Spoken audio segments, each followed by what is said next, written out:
with the this. God, I hate doing all this shit. Yeah, so how do you see like the comments and like what people are putting on Twitch? Usually what I do is so for me, my streaming like broadcasting setup, I have chat like right here, so I can see them just like going off and like whatever. Usually the guests, they usually have like Twitch pulled up on their phone and they're watching the stream, but then they just like turn it all the way down just so they have like chat going.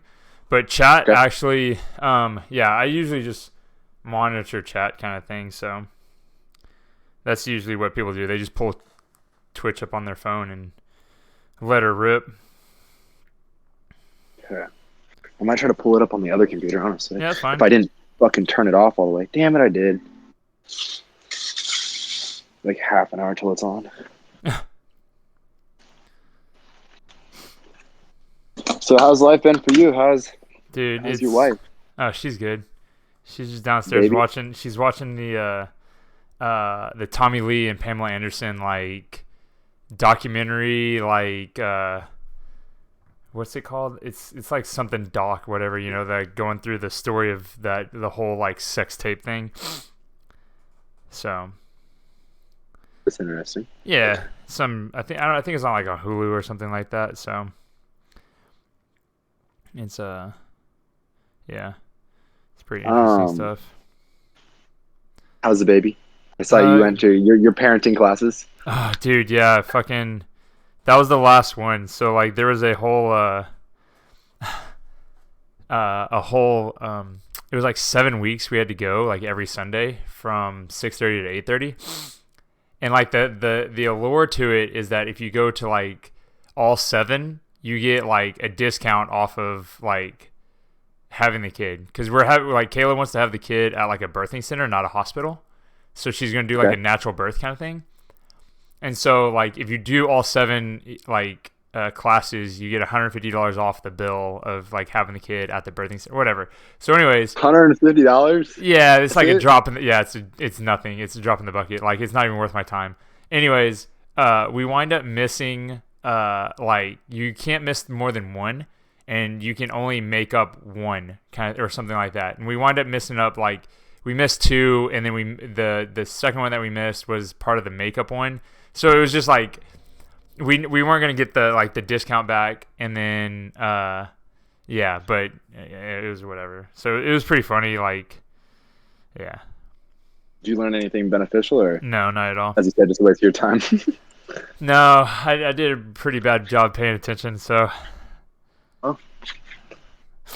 I like we were there like Sunday after the season opener, and like pretty much the whole class we were just like going over a little bit of stuff, and then we were doing like a big review. And the way they review is like they play Jeopardy, and so they're like, so is everybody ready like for this? This is the last class, yada yada yada. And I pretty much was like, well, I'm just shooting from the hip. I don't know. Like, I just, like, if something happens with the kid, I'll Google it or, like, ask my mom or something. So, yeah, I was, Hey, Siri. Yeah, pretty much. Fuck.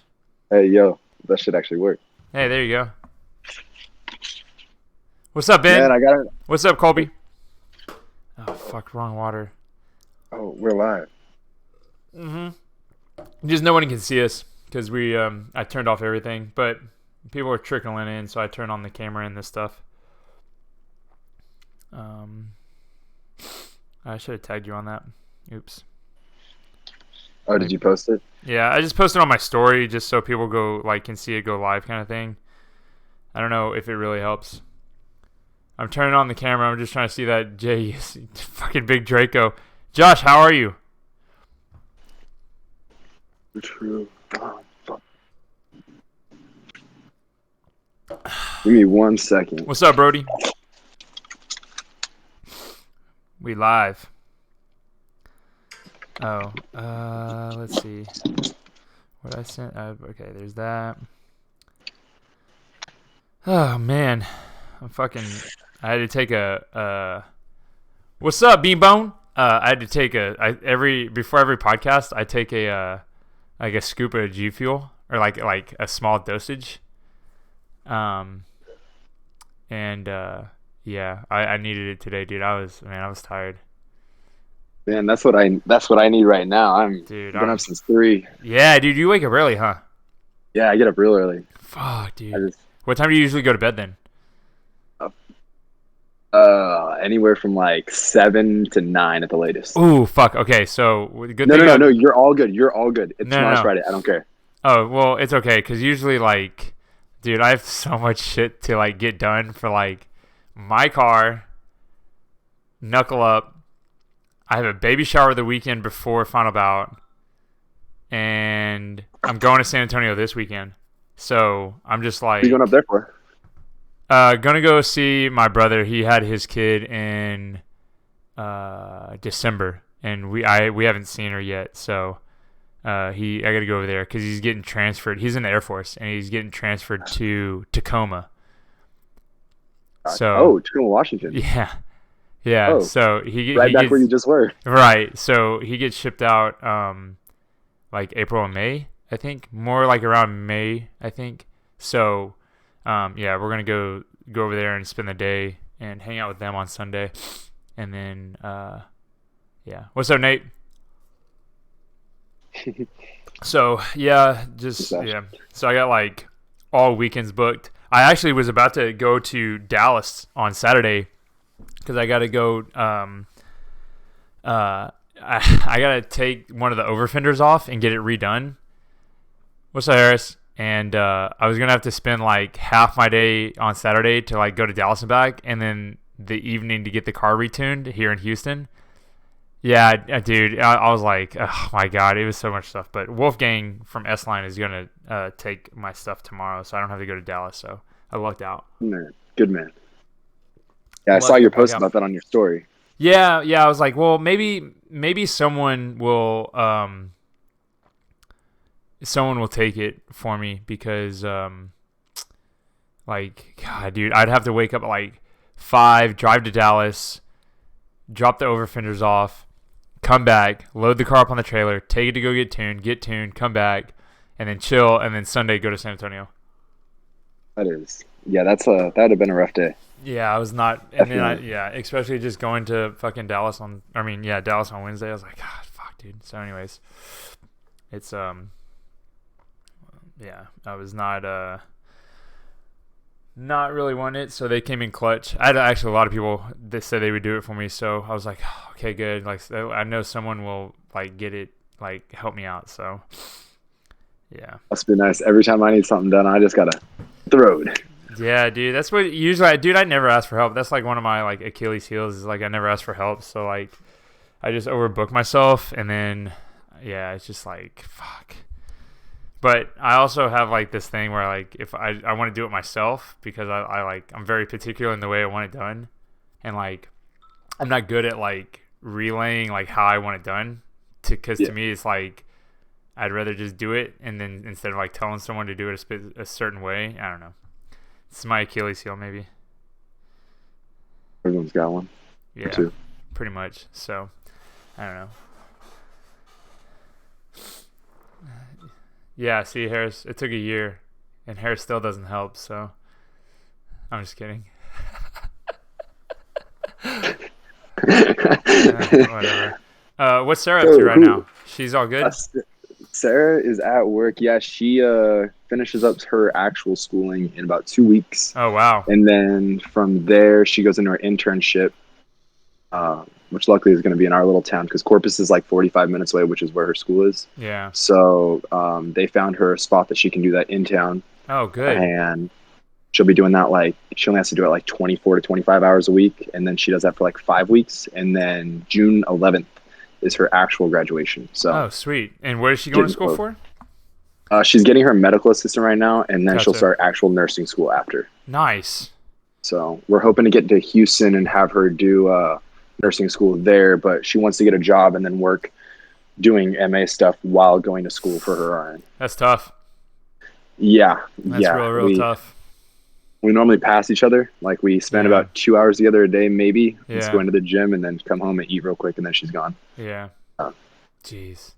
Yeah, It's it's been like a interesting time. yeah, that's how Kayla and I are. Like whenever I'm like balls deep into getting stuff ready now, like I'll come home and like I'll hang out for like an hour and a half, 2 hours, and then like that's like me like either cooking dinner, eating dinner, or like in the mornings like while we're getting ready, like there's like 30 minutes where we hang out there, and then like yeah, but it's either like cook, eat, watch a little TV, and then I like get too antsy, and then I gotta like go like work on something to get like whatever, and then I like by the time I'm done with something, she's already in bed because she's going to bed like super early nowadays.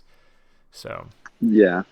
Well, I mean, that should change here soon when you guys have a kid. I mean, you guys will have yeah, to I kind of won't. be. I won't be able to do anything. Like I won't play games or do knuckle up stuff or anything. Just like watch a kid. So Hey, it's a new chapter of your it life. is. We'll You see. know. I'm practicing now so that I can like maybe manage better than like just like just hard quit or something. I don't know. We'll see. We'll see what happens. Big step. Did Sarah do the nursing stuff up in the Pacific Northwest? Or was Yeah. that okay? So she was a CNA up there. Okay. And she worked at a retirement home, Uh, or not it was more of a psych ward assisted living for okay. just a psych ward for old people. Yeah, And yeah, yeah, those people were crazy. She did that for a while, yeah. and she loved that. And then so she had started her MA school up there, and then when she got down here, they pretty much made her restart. Oh, Um, damn it. yeah, so that happened. So then she's like, I'm not leaving this house until Right, I'm done, which was only a year course, so it's not too horrible. right. But then with all of our traveling we took last year, it kind of set her back just a little bit. Yeah, So that's why it's been pushed out, because she should have been done with everything in like February, or yeah. this month. Yeah, but it'll be July now, or June. Tight. June is it? So And y'all were in Portland? yeah, so Portland, Oregon. Well, technically I'm from Milwaukee. Well, I grew up in Portland, and then I lived in Milwaukee for like 8 years before I moved here, Oh, which is wow. just a suburb essentially. So Oh, I thought you meant like not Milwaukee. Wisconsin. Yeah, I was like, wait, No, what? no, no. I was waiting for you. You're like, yeah, I grew up in Portland and then moved to Milwaukee and then moved back to Portland and then moved back to. Oh, yeah. I was like, No, no, no, no, no. I've okay, lived within the same 3 miles okay. my whole life. Oh, sick. Moving here was a giant step, to Yeah, dude. say the least. Um, so how'd you get into drifting up there? So getting into drifting probably came from some of my best friends. They got into this style of cars. I was always into cars, but they got Yes. into these style of cars, and then they ended up needing someone to tow them.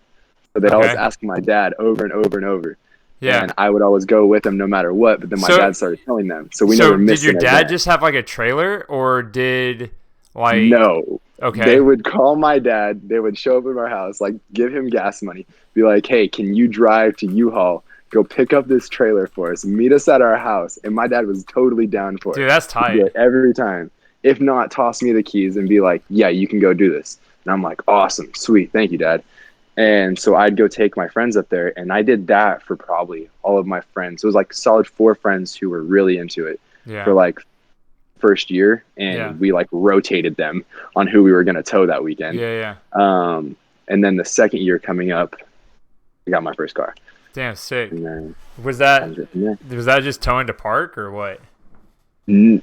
So Park was about 30 minutes from where we all were, because we Yeah. were all like within like 3 miles of each other. Okay. But Park is like a 30-minute drive, maybe 20 miles. Yeah. But this was up to like Spirit Peaks. Spirit Peaks is where they did Super D a few years ago. Yeah. Spirit Um, Peaks is like south of Seattle, right? yes, Yeah. in Toutle, Washington. Yeah, yeah. And what was it? Evergreen Speedway? Evergreen Speedway is in like Monroe. Monroe. Okay. Yeah, So so that's north of Seattle. Yeah, north of Seattle. Okay, cool. Sick. Yeah, that's up there, which is for what we all had at the time. I mean, maybe about 2 or 3 of my friends right now have cars that are probably fast enough to go up to Monroe, but everybody was into stock BMWs and Yeah. stuff like that, you know. So Huh. yeah. Yeah, so like, I mean, obviously people know now like the Pacific Northwest is like the BMW drift mecca.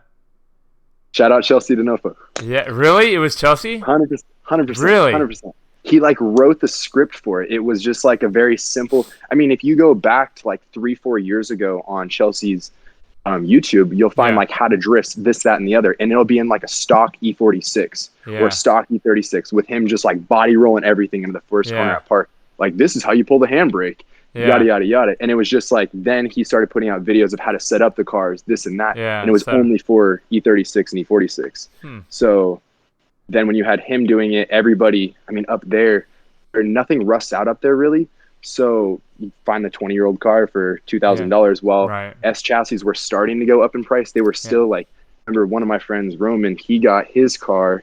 It wasn't like crazy expensive like Yeah. they are now, but it was getting towards that like $7,000-8,000 mark Yeah. rather than the BMWs at the time were 1,500 to 2,500. Right. So it's kind of just the easy way in. Yeah. I remember Chelsea because Chelsea used to drive down here for Lone Hmm. Star. And yeah, whenever he built that, the first like pro like car he built was the E36, and he Yeah. drove that. It was like purple and white, had this like livery, and then he built the E46, Yeah. and I think yeah, and then he moved to up there to Washington, I think, and yeah, he's always been like the BMW guy for like the longest. But I don't know why he ever chose to go up there of all places. But I don't know. But yeah, he definitely. I figured it was him. I always thought that the item B guy was part of it as well. Like not So like working with Chelsea, but like part of the like reason BMWs were like popular up there because I don't know. he definitely showed a way that BMWs could be modified in a positive way towards how you style cars Yeah. because he came from his RX-7. Okay. Like I just watched one of his videos with Yeah, he did Aaron have an not too long FC. ago. Okay. Yeah, so he built that car like based to and like learn how to drive in that car essentially Mm-hmm. in the styling of final bout knuckle up Yeah. style cars. And then he went to his E46, which um like the first Don Musk kit in the US or something like Okay. that. And it was like this really huge kit. It was beautiful. He used to street drive it all around Portland. And I mean, Cool. that was already kind of in the time that BMWs were Chelsea getting was there. popular, Yeah. but that was their like I don't know, it pushed BMWs, I feel like, in a different direction than the way that they were going because Chelsea's more about seat time car, Yeah. where Item B was more towards style. So Gotcha. So you had both aspects of. yeah, it was kind of Yeah. like the light showing in a different direction. Yeah, yeah, for sure, for sure. Damn, that's cool. I didn't know. I heard that the item B guy, he was the reason why all the BMW's prices just like spiked. Yeah. Yeah, 'Cause yeah. he was like 100%. he was If you buying did them not up. get yours first, Yeah. you're fucked. Yeah, he like I forgot where I heard it or who said something, but it was like he would buy them and flip them, but he was like, Within like the same day. He Yeah. would still be on his trailer from where he picked it up. He picked it Yeah. up for like $2,000 in South Idaho, tow it back to Portland, and like halfway home post the listing and be Yeah. like 5K. This is the best one ever. Working AC, runs and drives great, and it never driven it. yeah, And I remember this one time, one of my friends, Dom, and I went to pick up a car from and like 45 minutes away from Yeah. Portland. And we showed up there, and he's like, "Yeah, man, this car is perfect. Everything in the engine bay is perfect." We go to pop the hood, and the hood latch is broke. And we're like, "How long has it been broke?" He goes, "Honestly, I've never opened up the hood." And we're like, "Do you just copy and paste these ads?" yeah, yeah, pretty on. much. But at that point in time, that was in like his mega route. And so I understand it at that time, Yeah. at least from his perspective of pushing the car so quickly that maybe he forgot to check under that hood. Yeah. I mean, but it all Yeah. ended up working out fine. Yeah, yeah. So your dad was towing your friends, and then you got your first car. What was your first car? It was an E46. Hell yeah. It was a very much so, as one of my friends in the chat Clapped who out? posted it, clapped out E46. One of our friends was might have been a little intoxicated and put a car into a barrier going, I think he said like 80 miles an hour. Like on the freeway? And yeah, Oh yeah. fuck. So he called me one day and he's like, "Hey man, I heard you're looking for a BMW. I got this one."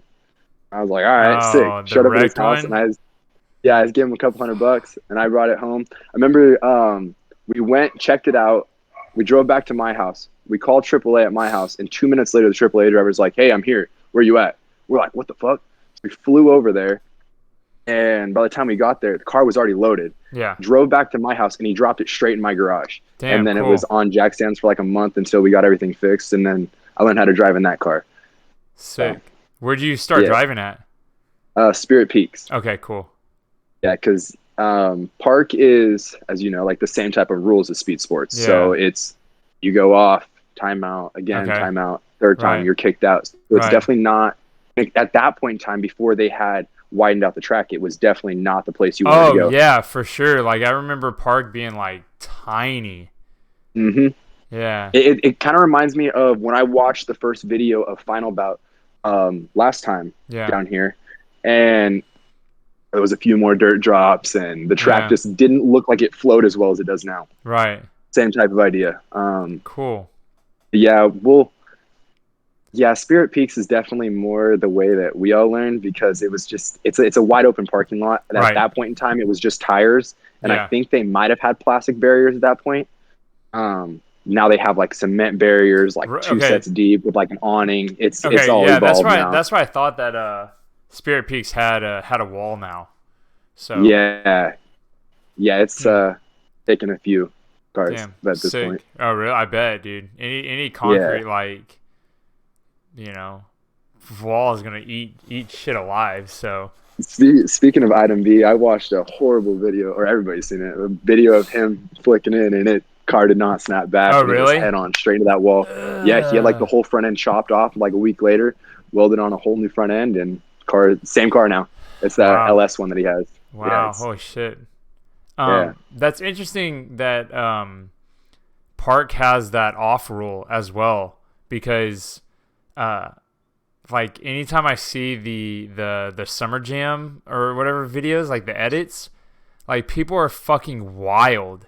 Like not just like the driving but like the whole like the event, like people in the pits and all that shit and like it's crazy to me that like what they allow like in the pits and like the camping and all They that don't shit. allow it. They don't allow Oh, it. yeah, okay, so that makes sense because like how do you have like strict driving rules and then like you could literally do anything you fucking want in the camping like I've never been there so I don't know what that area is called. Yeah, so it's like you have it's a giant facility. Okay. They hold like amphitheater type style concerts during the summertime in Oh, the field wow. where everybody camps. Um, it's the track is over on this side, and then you enter here and back over here. They have this giant grass area where Chelsea has all of his like school of drift cars hidden. Yeah. But it's just a giant open field. Pretty much, it's far enough back where there's the Clackamas River that runs right next to it as Yeah. well. There's nobody back there really. But Mm. like I remember, I think Summer Jam 2018, there was. I remember at like 2 o'clock in the morning. I was don't remember much, but I remember everybody there. Just Yeah. car was just sitting on limiter minutes Oh at a time. I had god. like a video of one of my friends in the parking lot about to blow up his VQ, and it was just the greatest time. But then the next morning at the drivers' meeting, they were ripping everybody a new one, like Damn. saying that if it happened again, the second that it happened, they were going to let the cops in because they Yeah. close off the gates there. That's another thing. They close the gate Uh, at the road, and then they close the gate to like actually get into the facility. oh So there's wow. two sets there. Um, So do they close it because they hit like a capacity or they close it because of they like close it just because safety? everybody's drinking. Yeah, yeah, okay. All right. That's fair enough. Yeah, no enter, no exit. It's the same type of rules for if you are going to day pass $10, driving $100, camping $20 a night. So it's also you don't want people sneaking in and out. They have like security at the gate at nighttime, but Damn. they don't. They come around, they enforce things, but there's only so much you can do when there's if you have 200 drivers there. You know, on pit, everybody usually brings 1 or 2 people. You probably have Right. at least 1,000 people out there. Right. So, I mean, It's it's kind of hard nuts. to keep that many people down. It's crazy. People be ripping up and down on these mini bikes, racing at like 2 o'clock Yeah. in the morning. Yeah, it's Yeah, awesome. it's It's a that different I experience. think it's like the 2020 or 2019 one where they the Waka Flocka Flame intro. I forgot who edited it, but Kevin loves that one. He like thinks it's the coolest shit ever. I don't know if And I've seen that one. I'll have to ask him to send it to me. yeah, he'll send it to you ASAP. Um, but yeah, yeah, it's interesting because I guess that's probably what made you. Okay, so before I get there, so you drove Spirit Peaks. Like when you got your first car, you were 16 or like? No, okay, so that was first drift car of properly doing anything. I've Gotcha. had my E39, the 5 Series BMW that I'd Yeah. never really talk about because it's Yeah. just dead right now. Okay. I've What had that happened? car since I was 16, and I Really? used to take that to lots when I was like, it was like 2 o'clock in the morning, and I just go in there and I just haul ass in the corner and just pitch it Yeah. sideways. I had no idea what I was doing, but I What kind of learned from that, What but made it you kind of want to got do stuck. that? Like, was it Um, was it just like, oh, I'm young and I like want to do some reckless shit, or was it like, I don't want to be cliche, but like you probably learn stuff from like Tokyo Drift, but yeah, like yeah, I never ventured out like per se like Kevin or even Jet has done with going into all the different types of videos and down the rabbit holes. I yeah, never got to that point when I was that young. I had some other things going on in life, and that I was just kind of like a way to have fun, I guess you yeah, could say. yeah, yeah? It's just a way to express yourself.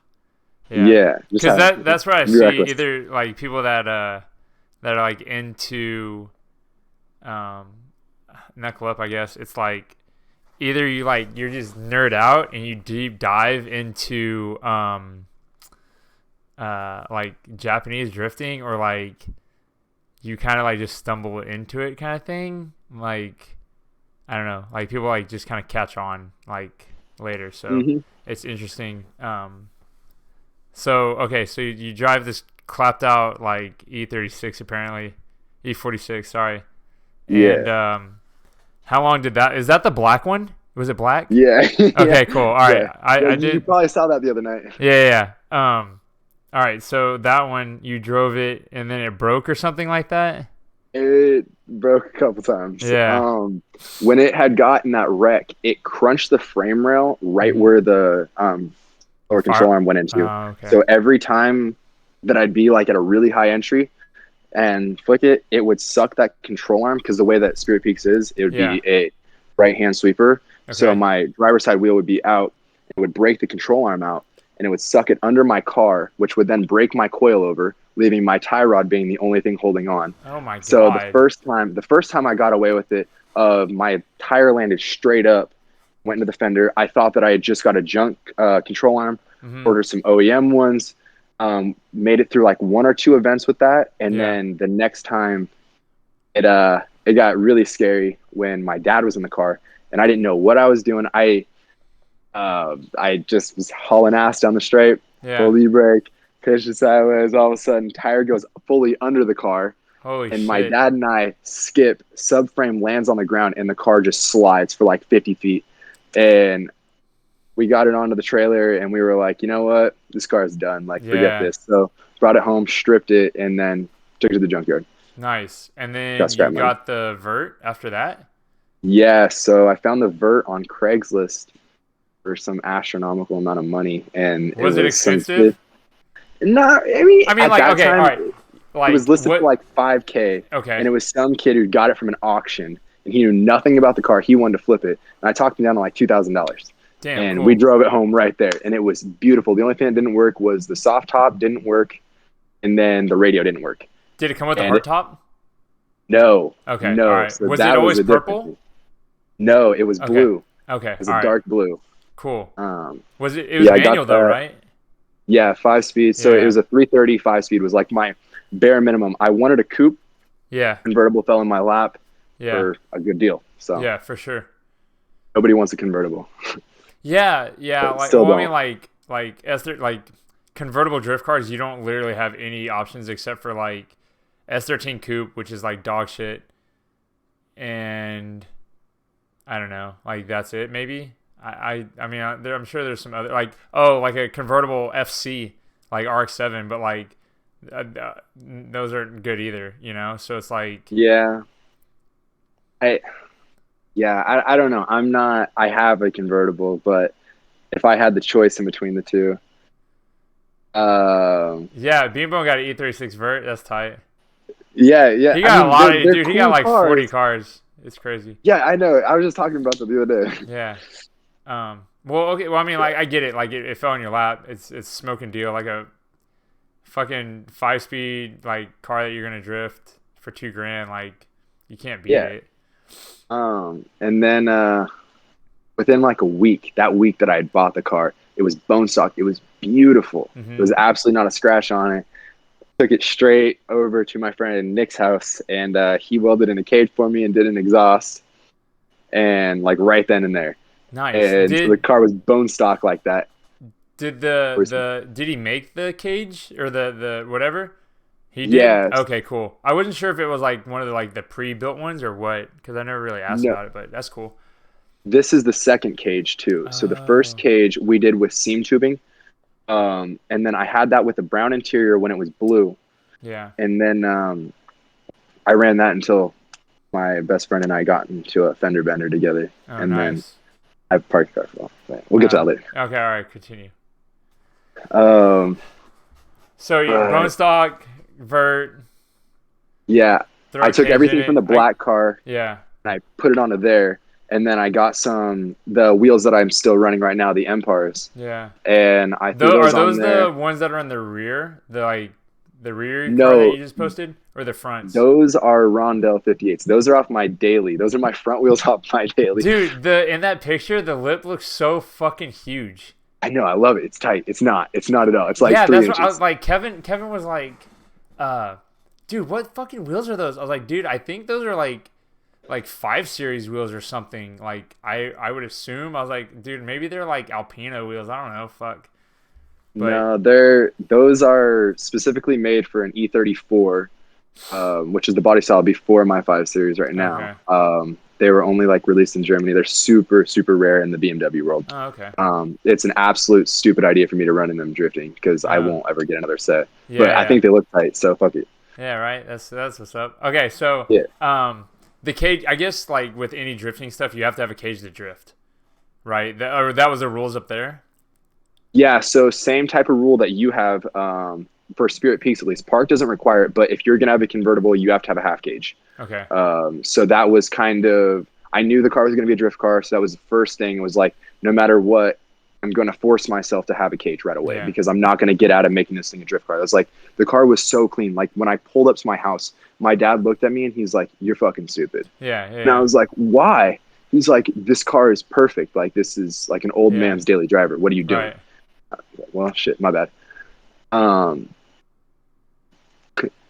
who is Juice Snipes you? That's Is that Harris. Harris? Yeah. Fuck you, Harris. That's funny.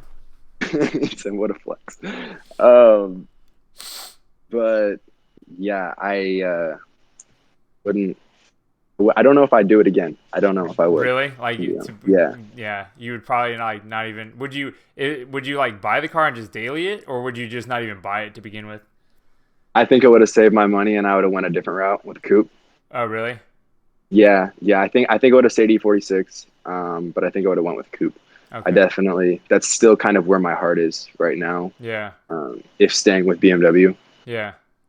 Um, but yeah, the car is kind of.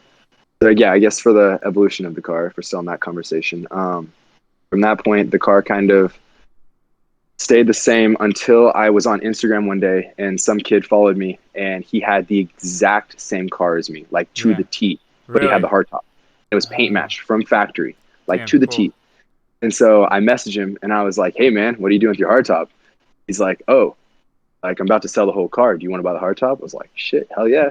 How Dude. much? He's like $800. Ooh, cheap. I was like looking it up. I was like, these things are going for like $3,500, like Yeah. more than I got my whole ass car. Like, all right, sweet. So I drove up to his house in Washington and he like let me test fit it and I didn't have the money on me. And he's like, "You want to just take it home right now?" I was like, yeah, yeah. All right. Dude, So I that's just drove home sick. with it And you just paid him without any later. mounting brackets or anything. It was floating around the whole drive. It was super Oh, sketchy. Yeah. fuck, dude. But it was paint matched to my car. Like it That's was the blue, perfect. right? The factory blue, right? Yeah. Yeah. So So that's I had sick. got that.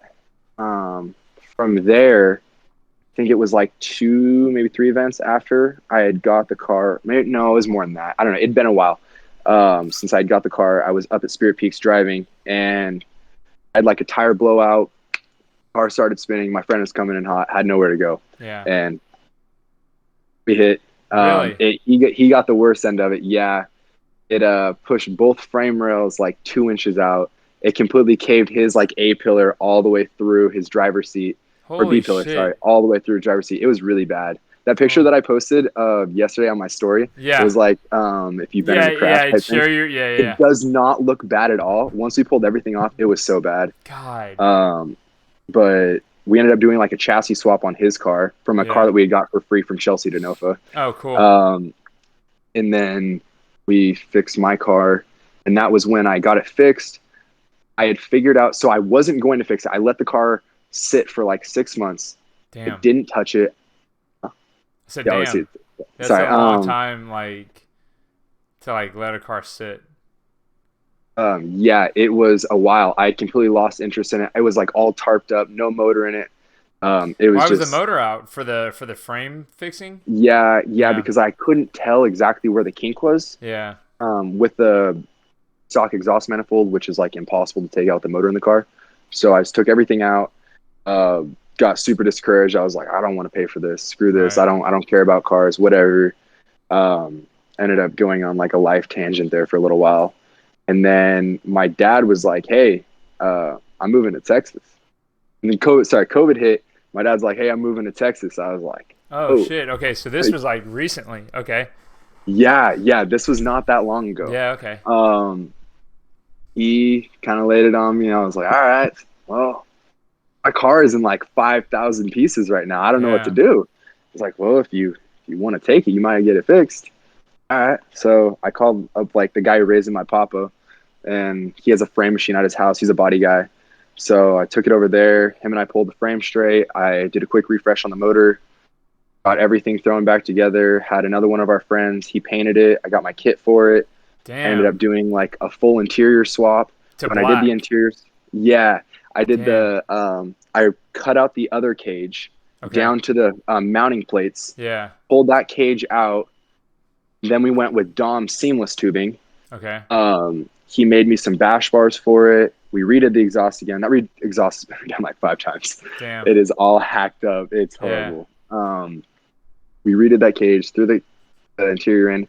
That was when I ended up with the bucket seats. Went through that whole phase Yeah. and got it all together for Park Fest of 2020. Yeah. And then that was around the time when I messaged you Yeah. about Knuckle Up. Yeah. Uh, but yeah, I had ended up driving Park Fest first time. Like I had got the car finished at Yeah. like 11 o'clock the night before the Of event started. course. Typical drifter. And Yeah. yeah, hadn't test drove it, nothing. Oh, I test drove it the night before actually. Yeah. And it overheated like 3 different times. My thermostat was stuck shut. Oh I had like got fuck. a brand new Michi thermostat that was supposed to keep my car like 20 degrees cooler. Did not open once. Nah. We I tried the do the boiling water turd. Mishimoto ones are like hit and miss. Yeah.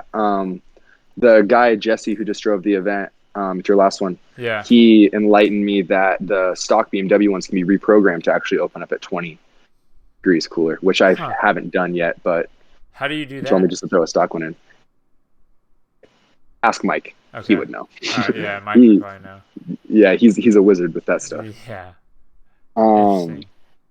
yeah, so got that all together. Um, Time came to, or then after the event, I had kind of messaged Colin actually Okay. and Because he had asked the him, E36.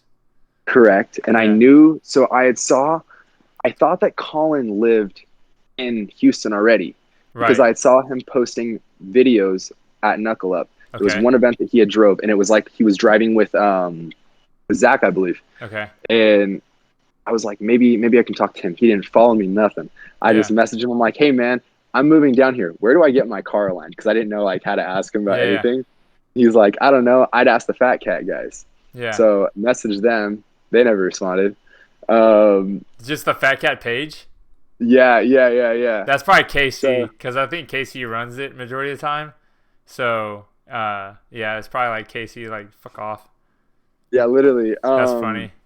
But then I had stalked their page and I saw all the Knuckle Up stuff, and Yeah. I was like, man, this looks like really cool. Like this is. And there was also a time period of when a lot of my friends were at least two of my friends, I will say, Yeah. they were definitely more into the style scene, Yeah. and they're major shit talkers. And Yeah, of so I'd be course. sitting there Every talking young about kid is, something. so yeah. Yeah, and they're Yeah. like, I'm like, hey man, like, what about this? What about that? They're like, you're not about this, you're not about that. I'm like, Tight. fuck, man, I want to be about that. Like, what's up? What How do I cars get did they into this? have?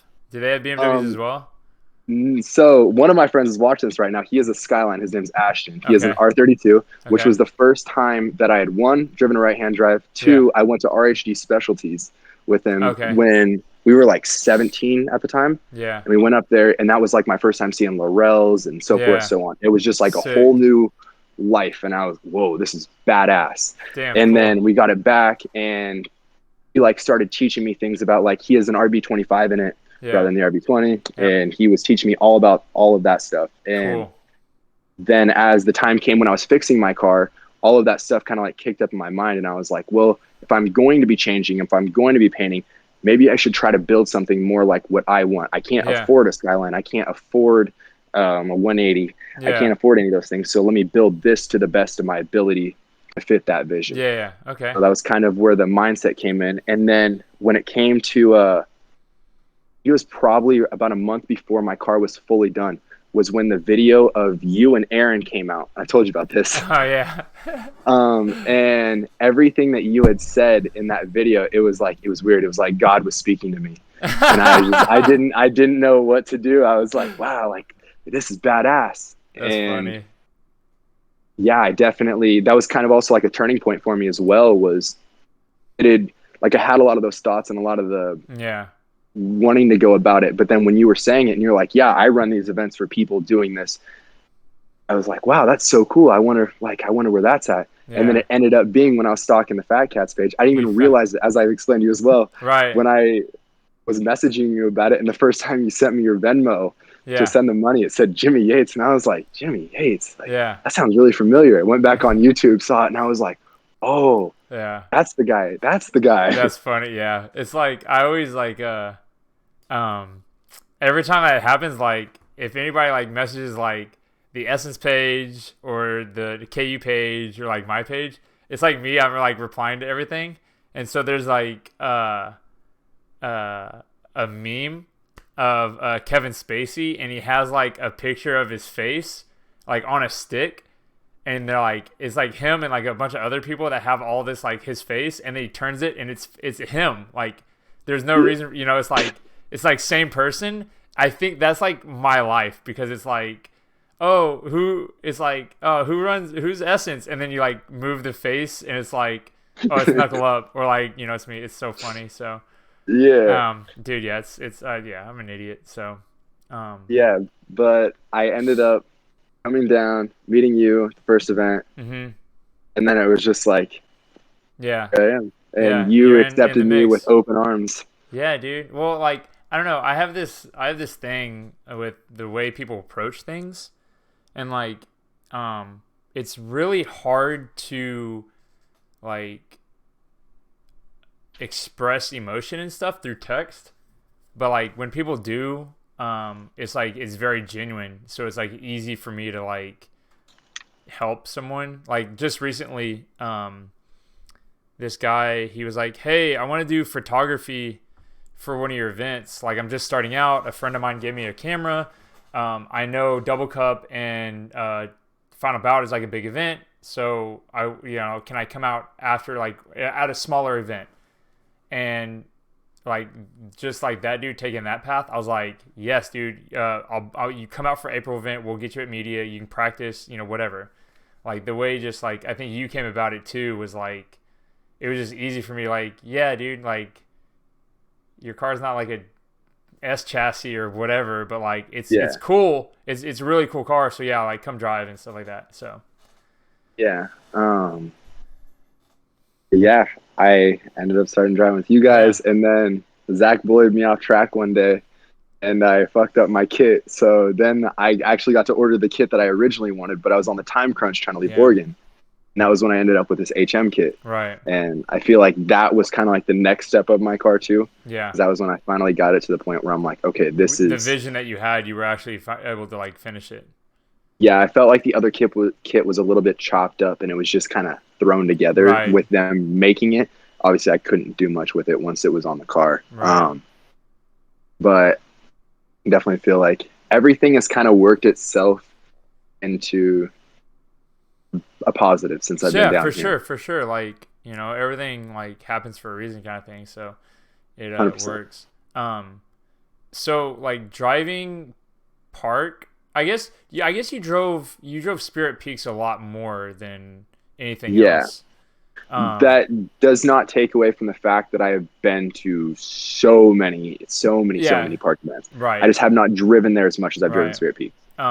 Like what's the big difference between park and speed sports? Because they're both karting tracks. Um and they seem to have similar rules.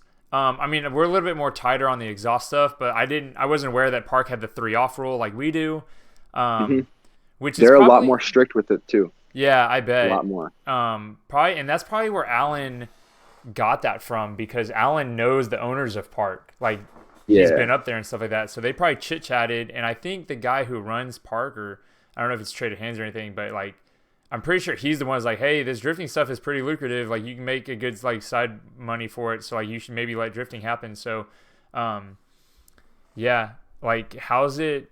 What are the pros and cons of like each place? so pros and cons, I would say for track wise, let's start there. Yeah, So track wise, I would say park is easier for grid setup.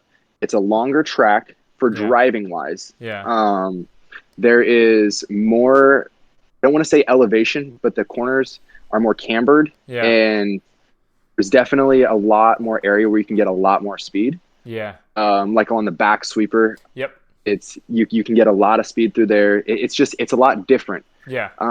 They're both great in their own way, but you can definitely get a lot more driving at Park. Park also has, I don't know, Park is home. That Yeah. is, Yeah. No, for sure. Yeah. you, Yeah. you have the water pit there. You can, it's a the scenery there is. I don't know. It's a beautiful complex. Oh, I It bet. really is. I bet. Well, I mean, like that whole area is like amazing. Like whenever me and Harris Yeah, just went up there, I was so blown away. I was like, dude, this place is fucking awesome. Like the ocean, and you have mountains. It's like green, and like I don't even give a fuck if it's raining or like drizzly and shit like that. Like that's very you calming don't for me. care. So like, yeah, I can understand the aesthetics of park being like very, um, like important for being Hmm. there and drifting and stuff. So Which is very weird as well, because like for instance, Sarah has grown up in Canby, which is where Park is, yeah, and she had absolutely no idea to the level that Park is known. Like yeah, when she came down to her first event, she was like dumbfounded at the fact that you yeah, guys all knew what Park was because that was yeah, in her backyard. yeah, She had dated the like a kid who owns the property essentially, yeah, like he is going to be one day. yeah, She's like, I did not know that this was like a real thing. I just thought it yeah. was like a local type thing. And they have like a dirt bike track behind it. Oh, It's cool. carts. Because I mean that happens once a month. Luckily, Park, if you're yeah, the lucky. the the park drifting and stuff. Yeah, but Yeah, they're known for having their 50-mile-an-hour go karts. I mean, they're yeah, fast, yeah. and They're everybody fast. knows Yeah, that they're popular. Um, but so that's track wise, I would say is the difference. yeah, yeah. Now for event wise, I would say that one of the biggest things that's different to me, at least I will say for Texas as a general Yeah. with drifting, is there is, I'm not necessarily with knuckle up, but okay, two different things that I've noticed Okay. with Texas drifting Yes. is in Texas you have these events that are held by a organization rather Okay. than the track, which is a huge thing that's different. Yeah. Spirit Peaks is a track and they hold their own events. Yeah. Park is their own track and they hold their own events. Gotcha. So that's different as well. Where you're saying like that, I think his last name is Egger, but Mr. Egger, he would, if he had any influence on Alan of how to go about the events, Yeah. I definitely think that Alan took his own way with allowing you guys to have your events there, Lone Yeah. Star having their events there, rather than him doing it because he would see all the profit in that Right. aspect. Now he Right. wouldn't necessarily be too thrilled about his cleanup that he'd have to do every event, where Yeah. you guys are taking over for that now. Yeah. But yeah, out at Park, they do it all by themselves. Same Yeah. with Spirit Peak. Well, I mean, like, But Alan takes almost all the money. Like we don't make any money. Like I literally Yeah. just do it for like the passion of giving everybody a place with cool cars to drive. So Hmm. like I guess that's maybe why that works. And but yeah, it's the organization thing. Yeah, I guess I've never like really realized that Alan like whenever we reached out to him, he's not holding events because he wasn't like plugged into the culture. Like he didn't want to like start from scratch kind of thing. He needed someone to like rally up drivers so that like he didn't have to build like like awareness that like drifting's happening at the track kind of thing. Which is so interesting to me because if he met per se Aaron Losi Mm-hmm. and said, "Hey man, like if he just wanted to kick you aside and say, Mm-hmm. Aaron, can you please make a post saying that I'm going to start holding my own events here at Yeah. this track?" It would take off immediately. He Yeah. could set up his own rules, truly make Yeah. all the money for himself.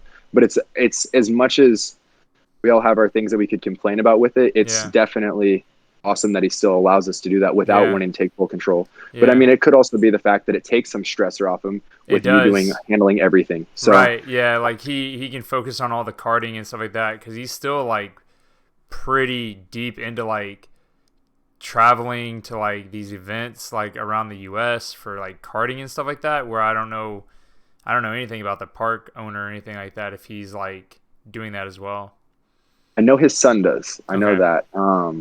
Yeah. But I I know mean the owner is of Park. the owner of park is he older or He's definitely older than Alan. yeah. I would say that he's at least in his 50s to 60s. Yeah, so he's probably But I like at the mean, point where he's just like I'm just hanging out at the track all day so I can like manage this. yeah, Yeah, where 100%. yeah. If he's at an event though, I mean, he doesn't run anything. He has so with the how do you say it? Speed Sports has their own rental track aside from the track that we Yes. use, right? Yeah. So that means that his employees are still over at that rental Yep. track running that all day long, where Park is just one track. Right. So he has all of his employees, I believe it's every single employee that he has shows up on track days and they run the events essentially. They have people at the front gate taking your money, Yeah. inside the concession stand, so forth, so on. Yep. Where I'm talking about like the drop off rules, you would have somebody sitting there at the line telling you when you can go, running grid. You have somebody in the last corner who has a walkie-talkie with like 2 or 3 other people who have them out on the track who are all communicating just in case someone goes off. Yeah. In case there's a wreck, you can shut off the back half of the track and run short track. They have a lot of stuff going. And then you'll also have Park Moto Days at the same time, which is where you get those super cool pictures of people drifting like the back corner. Yeah. And you'll have like a motorcycle looking like it's jumping over them. Huh. But it's definitely a lot different in that aspect because like Yeah. for me that was a huge culture shock when I showed up at Knuckle Up and you're like, yeah, it's open grid, we only have 40 cars here, so like know your proper track etiquette and don't be an asshole. Yeah. And Yeah. that was that. And it was like I was rolling up and I was like, well, where do I start at? When do I go? And I kind of Yeah. sat back for a while and watched everybody, Yeah. which I think in that first event was the first time that you had ran reverse. Probably. And so the first half of the day you split us up into 2 groups. Oh, And yeah. the people who had driven a bunch got to go first, so I actually got to watch that for a little bit.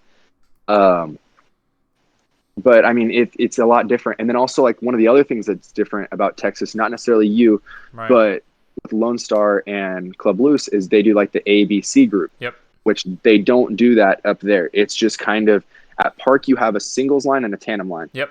and that's that. If you Yeah. get in there, you You're in use the your mix. proper track Yeah. etiquette. But that's that. There's no, which is also where you get those lines that are all the way through the back of the track. Yeah, I was gonna say rather than that splitting like things up. the summer jam where you have 200 drivers and you know you're sitting on grid for 30 minutes at a time kind of thing. That's Exactly. Yeah. Cars overheating, but they always have a hose out there with the water pit now. Yeah. So it's always running. People are always soaking down their cars. Yeah. It's for sure. Huh. definitely doesn't get as hot as down here, but Yeah, it gets but hot. still, Yeah. it gets humid. It's humid up there, so it's still like the same effect. Humid. There ain't No? no such thing as humidity in the Really? Northwest. Oh God, no. No. Huh. First time I got out of my truck when I got here, whew, it was like I got punched in the throat. Damn. It was the worst thing ever. I had never felt humidity like that in my life. Damn. This has been great over the last few months because this has Yeah. no Yeah. humidity. Chilling. Oh yeah, it's gonna be rough. I felt it today. I was taking a piss outside and it Yeah. like got me. I was like, oh, this come back. It's coming back. It's coming back. You got to get ready for it. Yeah. Damn. Okay. Man, like it's always interesting because that's like, I'm always trying to like figure out different things to Don't make. change Knuckle Up. Don't change Yeah, Knuckle no, Up. no. I Knuckle mean, Up is perfect. I Don't know, mess but with it. I like wanted And like broke, I don't want fix it. to improve the system and stuff like that and whatever, make it like How good for. so? What are you looking at to improve? Um, I just had the like okay, so Yes, Beanbone, you are correct. yeah, yeah, glass is fogging up. One thing like this past Sunday, right? Alan didn't have anybody working gate, and the day was like beautiful, and there was like 100 people in the pits easily, and he Alan missed out on a big opportunity to make spectator money, right? Because Yeah. that's his thing. So like that kind of thing. Like you need to do better at that. I mean, we're lucky that the media guys are like essentially our track workers too, because they pull arrow off, they help and stuff like that, and I think that helps because the track is so small. Mhm. But I do notice people who like okay at park for drivers, like it's always the same drivers, right? Like there's because I mean y'all got Spirit Peak and stuff like that, so we sometimes I'll have like drivers that don't really drive a lot of knuckle ups. They'll drive like one or two, and like they'll like kind of not drive for a while, and then they'll come back. And I don't know if it's like the event is like for them is like not exciting or anything. And it's just I want to figure out what I can do better, whether that's changing the layout because I think we're gonna probably do like a private day and like test a bunch of like different layouts at the track, like some crazy shit, like Okay. using the like we've always driven just like on the track layout, but we're gonna try to drive like the extent like the connection parts. We're gonna I incorporate was the just about to. I yeah, was picking up what you're putting down there. we're gonna incorporate the like the connections and shit like that, I think. I So think that would definitely change the aspect a lot. I think also that that's one difference that you have down here, where not necessarily up there, where you can run reverse easily without having to. I think that's a plus. So sorry, let me slow myself down. That is a major plus for you having a smaller event is that you can stop the event and be like, hey, midday drivers meeting. Let's all talk about this real quick. yeah, And then be able to switch everything over, go the opposite way, and or be like, hey, we're going to drive just this back section. yeah, We're going to drive the main area. Okay, now we're going to switch out the entire layup. yeah, Where like Spirit Peaks and Park are both running it one way or the other, yeah. and you have so many drivers there because it's an open drift rather than an invite / apply to drive. Right, right. It's everybody's on the same page always, and everybody I feel like at Knuckle Up is so respectful of you, of the event, and I mean you're always going to have your one or two that are Yeah, going to be in their own world, but the majority, I feel like it's a great culture that you have brought together and given a platform to be able to do their own yeah. thing. Well, I appreciate that. I mean, I Yeah. just like it just makes I mean, the track's small. Like you even said it, like speed sports compared to park is like the size is like way different. And you can't have so many drivers there. And like, I've even told Alan, I was like, dude, if you want to just open up the fucking floodgates and like let everybody and their fucking mom come drive and put 200 people on track, like do it. Cause it's going against what I want to do. And yeah, it's just like, to me, it wouldn't be worth it. It's like when you do something like that, you have to have a full staff and yada, yada, yada. But like, Exactly. like the way we've been doing it is if you know everybody that's driving, like if cause I just take the time to like at least try to get to know like everybody that drives, it builds that relationship and they're like, oh fuck dude, I can't, like, I don't want to do that. Cause that's like that's disrespectful or like that's a homie. I don't want to be rude or yada, yada, yada, so it just like builds that, I don't know. It's like a community that like everybody's in it together. Like everybody's down for the same cause. So then you don't like, you can kind of like everyone self-governs themselves. It's like I don't know what it's called, some political name. Anyways, It's me. yeah, I don't know, but yeah, I feel like if if Alan went that route with wanting to do one event with 200 drivers and just let them go, Yeah. he would truly get to see how nice it is to have you and a small driver count that's Yeah. respectful of the property Yeah. and who are willing to come out on a random Tuesday or Thursday night to do a track cleanup. Yeah. Because I promise those 200 drivers are not coming back. No, They are no, going not at to. all. Like They gave you their $100. Here, repair the track. Yeah, exactly. Yeah, then that's what like I've told him. Like just this week he called and he was like, "Hey, so and so is like wanting to come drive, like hold an event at the track. Do you know anything about that? Like, or like how would you feel about that?" And I was like, no disrespect. Like, I understand you're a business, and if you need to allow someone else can drive the track, I know for a fact that those drivers aren't going to be like respectful. They're not going to abide by all the rules that the drivers of Knuckle Up have been applying to, like the exhaust stuff and like the battery terminal stuff and the reservoir covers, like all these safety precautions. Like I kind of want him to hold an event just to like, and like it just goes to hell in a handbasket and just gets like fucking nuked, and then he'll like never have to bring that shit up again. But then I would just worry about him not allowing you to come back. Exactly, and that's the big thing too, because like I don't want that's the number one reason I'd rather have no one else in there, because I know for a damn fact I will never ruin that place to stop drifting there.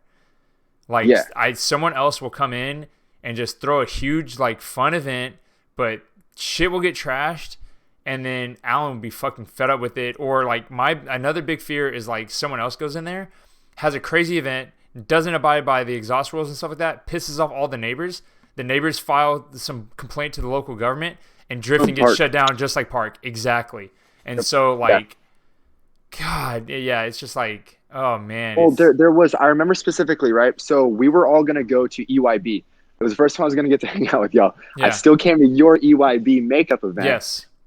So you had set very well in stone at that event that, hey, we are not going to drive back section. We are not. And if you do, you're not going to drift around that corner. Yeah. Ended up being the line was so far out, excuse me, that we didn't even drive back there at all that day. Right. And I remember watching a few weeks after, they came through with Drift Week Saga, whatever. Yeah. They were driving that back section. They were driving a whole lot more. And I was watching them come around that last corner. And I'm like, I've been to like 2 private days now, this and that.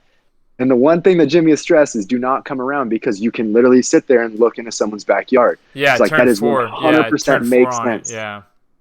And they were driving that and then monging down the whole straight. Mm-hmm. And I remember like watching one of Adam LZ's videos, and he was like, yeah, this is the first track I ever came to, and mangied a whole straight in 4th gear, and then like does it in his chaser.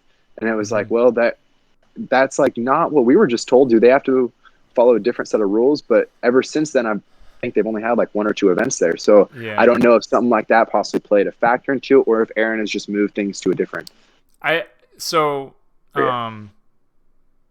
Alan doesn't like to work with Aaron.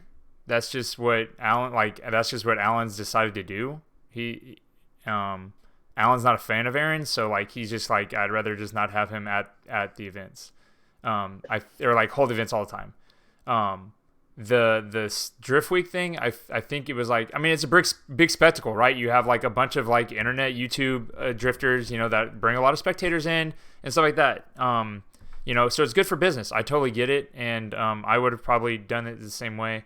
I actually just found out at season opener that the neighbors that complain are the neighbors in the trailer park, and the ones that are like there's like a community or like a neighborhood next to the trailer park.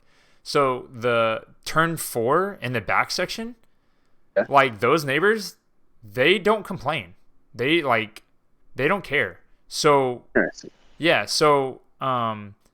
for like it's Summer Saga, still who would want to hear that though? Right. If you're having your lunch and you're trying to have a conversation, you just hear you just hear like some some LS like just wop, wop, wop. some No, NAVQ just like red limited, whatever. So but knowing that like we can kind of get away with it, I think for the June Summer Saga 1, the first one, we're gonna drift back section. And that'll be the comp layout for that one in turn 5. And I'm gonna go like bake cookies for those neighbors and say, hey, look, on this Saturday from 3 to 9, like it's gonna be loud, but it's just gonna be this one day. We're just gonna use this one corner. People are gonna be fucking loud. Like, I'm sorry. Here's like season passes to come spectate for the rest of the year. Like, just enjoy it. So, yeah, it's gonna be yeah, it's interesting. But yeah, I'm definitely trying to like gatekeep that place for as long as 100%. I can. So, yeah. There, just walked in. Oh, hi. Says hi. You're in my headphones, man. Oh yeah, I guess so. Yeah, I just screamed in your earphones. Yeah, right. So, oh, dude, okay, cool. Cause like, I don't know, I always felt we were like pretty strict on rules, but it's good to hear that like Park's the same way.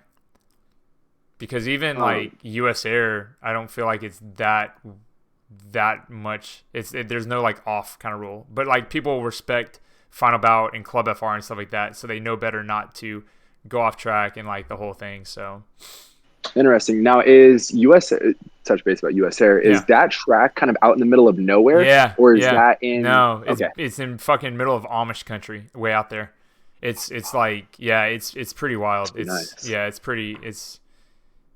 It's in the middle of nowhere, so that's where you can like kind of do the whole thing. But I was gonna say, because Simba was saying that when he came down for Friday Night Lights, that he had to put on a different exhaust, and how he was saying that he was real excited to go back and get to put on his normal exhaust. Yeah, he was bitching and complaining about it, and I said, well, motherfucker, you can put your loud ass shit on, I'll just kick you off as soon as you start driving, I don't care. Yeah, right. Well, Alan will kick him off. I usually let the exhaust thing, Alan will be the one that leader? Like, it's not even that, like, you can blatantly hear the loud cars. Like, there was like an S13 with like a V8 in it one time, and is it the green one? I think so. He was driving, and like I was either walking down pit lane or like driving my car down pit lane, and Alan had like run up and caught me. He was like, "Hey, that car is like way too loud. Like, you gotta tell him to stop driving." I was like, "All right, like let me be the bad guy, so let me go tell him, and it is what it is." But we haven't really had he kills everybody's vibe. Yeah, well, it's just I don't think he's like very in tune with like drifting. He's like very in his like karting ways kind of thing. So it is what it is. But I don't expect him to like understand or like try to learn at this point, because he's like, oh, the Knuckle Up guys will handle it. So yeah, it is what it is. What about like? Have you ever wanted to like swap chassis or anything 100%. Now that you're down here? 100%. Or it has gotten so much worse than down here. Really? So like, yes. I guess up there you like, because I just have like this like ignorant like mentality that like everybody up there in Pacific Northwest just like BMWs, like that's the thing to do, which is cool. It's like Japan, the prefectures, like in one area everybody drives JZXs, and like another area everybody like runs Euros Aero kind of thing. It's like everybody has their like niche thing. And I just chalked that up for being ignorant, but I didn't know if there was any kind of like inspiration to like move to a Japanese chassis while you're up there, or like come down here, because I know a lot of people, they like will come to Knuckle Up and they're like, oh, I want to build this car, or like your car is my favorite car, or like, oh yeah, I used to have this, but now I like really consider to like just do this because I saw that at the event kind of thing. So kind of like Ben, right? Ben was like just like dove into nerdy like Japanese like R32 stuff. We'll say I had, as I mentioned, my friend Ashton earlier, when he took me up to get his Skyline, right? That was a huge turning point for me, because I had not seen a lot of those chassis up until that point. Like, I didn't know a Laurel existed. I remember sitting there, and it was like this velvet material inside, like for the whole interior, and I was like, what in the hell is this? This is badass. That's cool. And there was this big body car, and then there was a couple Cressidas in there. They had like a GTIR in there, just random cars, not even drift related. Yeah, just right-hand like drive cars. A whole new world for me.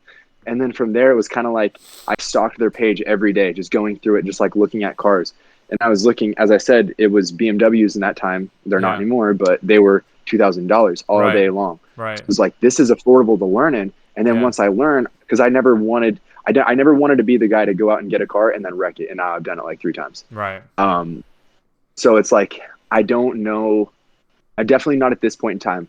I am financially set to be able to go that route. Yeah. Now, I'm also not making any large jumps to put myself in that situation. Exactly. So I cannot say like, oh yeah, I'm going to up and sell my car tomorrow and I'm going to put all that money towards a bone stock S13, kind of like Colin's doing right now. Right. I don't have the willpower to do that because I love driving. Yeah. I don't like working on cars that much. Right. Okay. So I have a car that works right now. I think that it looks good in my opinion, and it's working fantastic for what I'm trying to do. Yeah. So that is kind of where I'm at. I would love to get into a Japanese right-hand drive car. Yeah. Although I don't know if I would, because after driving a few right-hand drive cars now, I do like the feel more of left-hand drive. It's just I do like the feel of it. Yeah. So it's I like pretty, the styling, but yeah. No, I totally get it. And I think you're probably unaware of how smart you buying a $2,000 like BMW drift car and like building it off that instead of building like you said at that time it was like $8,000 for an S chassis, and then you gotta like put so much more money into it where you were able to like secure like a really like nice car from the jump, because a lot of these older cars you have to restore the vehicle before you start like modifying to drift. And either you have the money up front and spend it all to buy like a really good car that you don't have to restore, or you like buy a base and it takes you fucking forever to build it. So I think saying that, I want to touch base. Oh, what's up? Colin just, that one hurt a little is what he just said.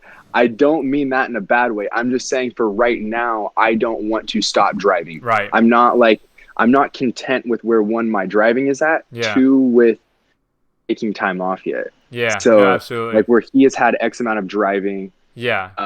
Colin can take a break because he can like just like take a break and then come back. Yeah. And come back and he'll rip because it like he's good. So he can take the time now to like rage his dream and build the S chassis that he always wanted, kind of thing. And I totally get what you saying. You don't want to take the time and like, yeah. Sorry, continue. No. Sorry, I just like, I didn't want to lose that train of thought. It's a good example because I just had this conversation with a kid. He DM'd me. He was like, he's like 16 years old and he has like 2 S13s and he was like trying to like build one to daily and then the other one and yada yada yada. I'm like, dude, you're 16. Like, go do like teenager stuff. Like, just go have fun. Because like, if you're just gonna financially ruin yourself right now, it's not gonna be fun for a very long time. And like at 16, you can't afford to build a $30,000 car. I mean, at least per like 80% of 16-year-olds aren't gonna be able to do that. The normal majority. Yeah, right. The general population wouldn't be able to do something like that. So. I don't know. But I mean, the passion's there. I get it. So it's hard to tell someone no. And I try not to tell them they can't do it because they can. It's just really hard. So I just like, if you're going to do it, you got to stay focused. So 100%. And I feel like the route that per se, like I just saw Jet just had a thing today. He's like, I might pull this money out of my stock and buy another S15. Mm-hmm. But it's also like, I was thinking in my mind, I was like, oh, what if the stock went up? Well, you don't know that. That's the unsurety. But you do know that if you get into an S15 today, that in 5 years from now, it's going to be worth double. Yeah. Especially once they become legal. Yeah. Same thing with Colin's car, too. His car is going to be a lot more money as long as obviously he's going to do great things with it.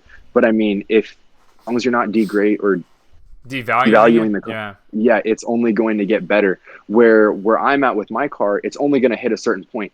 And Colin, but watching him go through the sale of his car, it's definitely interesting to see how extremely modded, obviously my car isn't to the full extent his was, but how fully modded cars are a little bit harder to sell because you have to have that exact person who has that exact thought process of wanting that exact car and to spend that top dollar for it. Right. Because if someone isn't looking for that, then you're kind of SOL at that point. Yeah, So I because think you're such in a niche. exactly. Yeah. This car was like one of a kind for an E36. Now for me, that is the exact car that I would build if I had an E36. Yeah. So for me, if I had that money and I Yeah. was looking for that car, that is something I would buy. Yeah, But now for saying sure. the next person, it's not going to be the same. No. You know, but that kind of where I stand at with the car thing. Like I had made a post about like I really want an S14. I Yeah. love S14s, but I also do know that to get into a decent one, you're looking at 10K, where I'm not going to have to restore it Right. at the minimal. 10K Yeah. for a fully built car, Yeah. a ready car to start with, and then $20,000 in stuff to get it to where my mind is going to want Right. it to be. 30K. I'm 23. I'm not looking to spend 30K on a car right now. Yeah. No, Personally. me neither. Like the Skyline, like if I like total that car, I don't know what the fuck I'm gonna do because I've only been driving Gonna fix right-hand it. drive for like the last 7 years. So like me going to a left-hand drive car is gonna be first very frustrating for me, and second of all, it's gonna like what are my options? I have like two SRs and like I'm not wanting to like build a car. Like I don't want to build like another S chassis because the money's crazy or anything like that. So like I don't know what the fuck I'd do. You just sold a whole SS chassis, you know? Yeah, true. I Yeah. sold a bunch of them. Yeah. Oh well. But yeah, dude, it's really weird, and I think like that's just how like the economy is like the last 2 years. Like I think a lot of people, unless they're like super um like motivated or something like that, I think I see a lot of people like sticking with chassis. Like English Tune, those dudes are fucking motivated. They'll knock out a fucking whole build in like 3 weeks. Like those dudes make fucking moves. But like yeah, dude, it's yeah, I don't know. It's weird. It's a weird thing. I mean, I'm sure I'd you know, if I fucking wrecked my shit, I'd motivate and find something else to do it, but yeah, it's cool cuz I think like people like cuz the money is so crazy, like people are just kind of like are going to stay with their cars. So it's like kind of cool. Like I always have this idea of, it's like really cool when someone sticks with a chassis for a really long time because it becomes their car, like that's their chassis kind of thing. So but yeah, it's I don't know. It's that's definitely how I would say from an outsider looking at how your car is turning into right now. I mean, looking at like your car originally, seeing pictures and videos, the black, the red, and now yellow. It's that's sick, today. right? Yeah.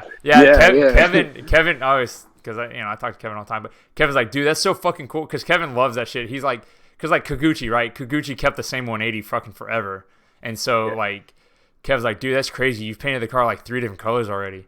I was like, yeah, I guess it's. I mean, like, I don't know, like.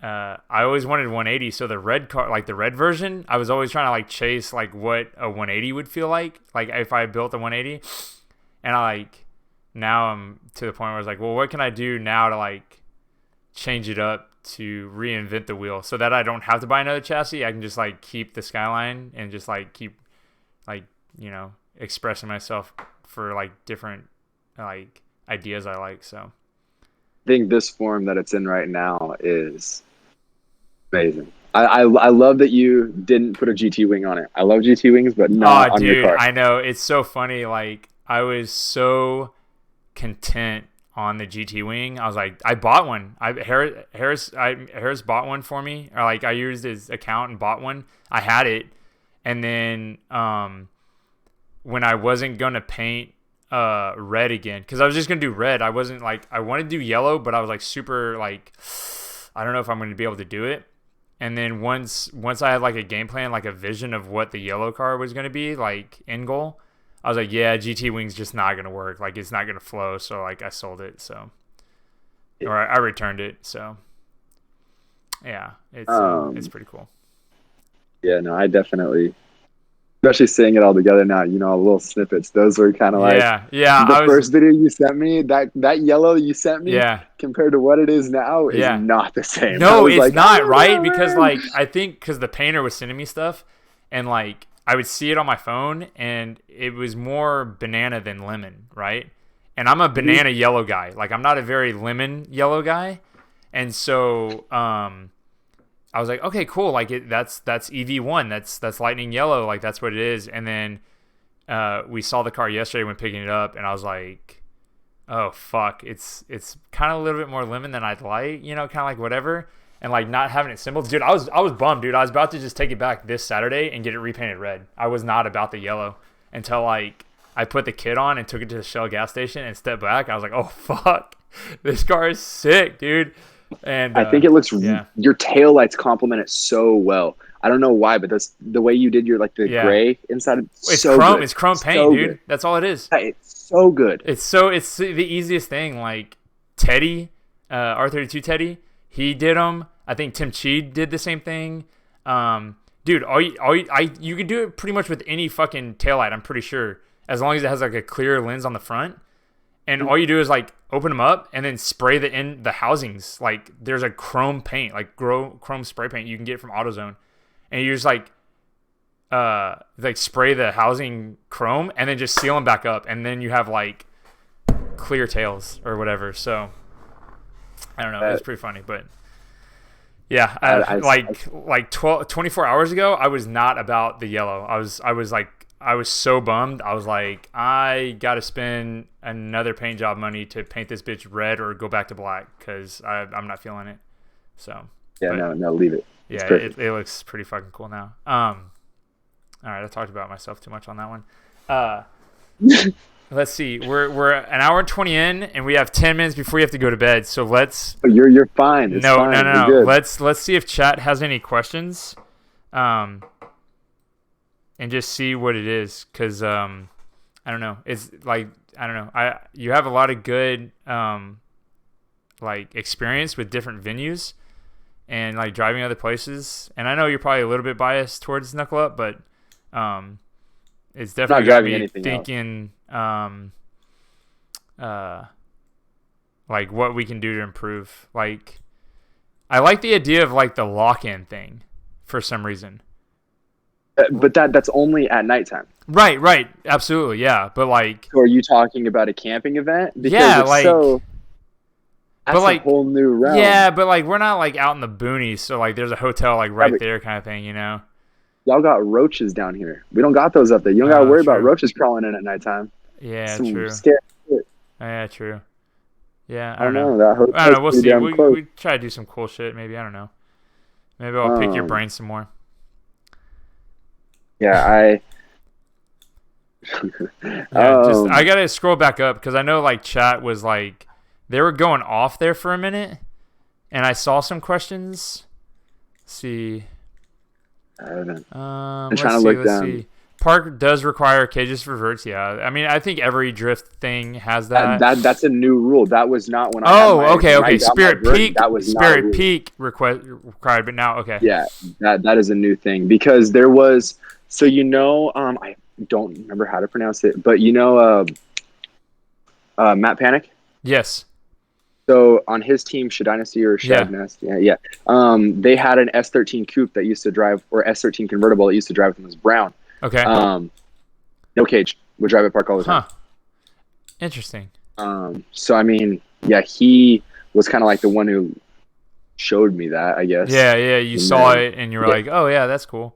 If it's a thing now, that's new. That's since I've left. Yeah. I've always done it to like one for safety, but I also don't think there's like S13 coupes. Like it kind of deters people. Oh, 350Z convertibles too.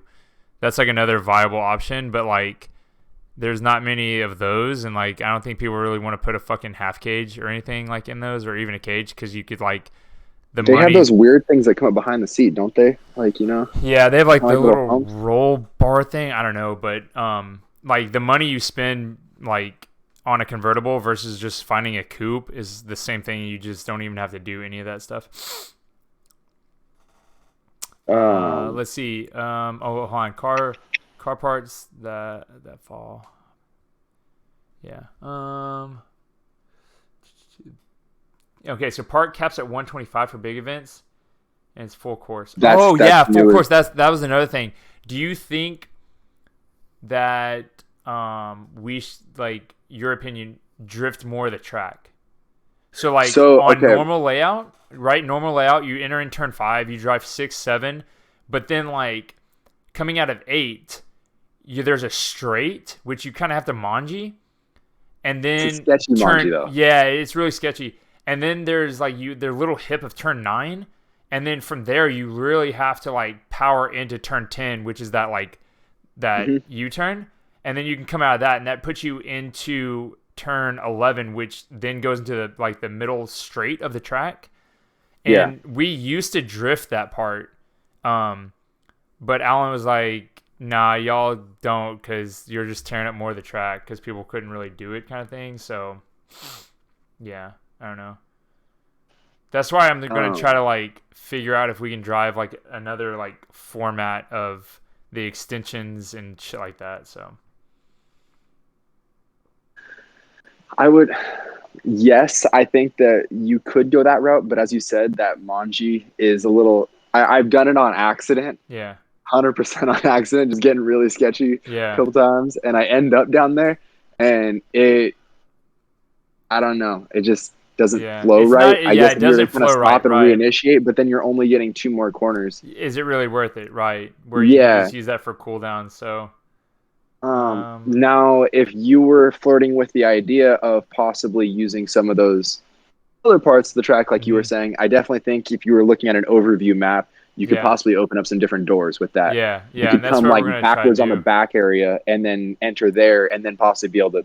Yeah, that's what we're trying. That's what we actually talked with John on Saturday, was like taking reverse. You're going down the back straight and you enter into turn 4 into the back section. But like, I don't know how well that's going to be like good. But then once we start doing that, then it's like, well, you need to extend that all area too, because people are going to go off. So yeah, let's see. my Passenger friend rules Ashton at Speed Sports. They're like passengers.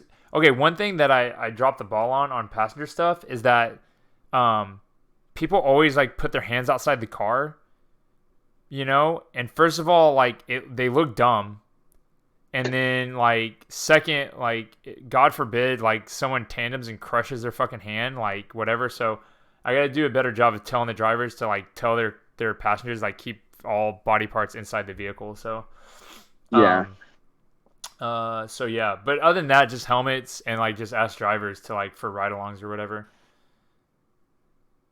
Colin wants to know, is there another look in mind for the E46, or is the current look the final look? No, current look is not the final look. Damn, sick.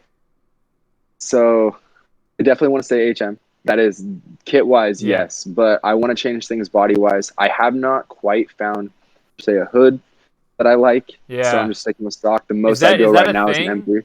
Is that like, do they have like cool options for bonnets for BMWs? Because like you just said, the M3 is the only one because it has like the bump thing in it. Yeah, that to me. So it's I find that there's a hard line with modding a BMW and not going rice. Right. Because it is very much a chassis that people will get and buy those kidney grills with the red and blue stripes in and just slap it on and call it good. Yeah. And put M3 badges on it and you got a race car, Yeah. So it's very hard to find something that I feel like fits the style that I'm looking for and also is good. Yeah. That's why I kind of want to stay. I want to go M3 style body with HM with a cool hood, M3 mirrors, just little things. I don't want to.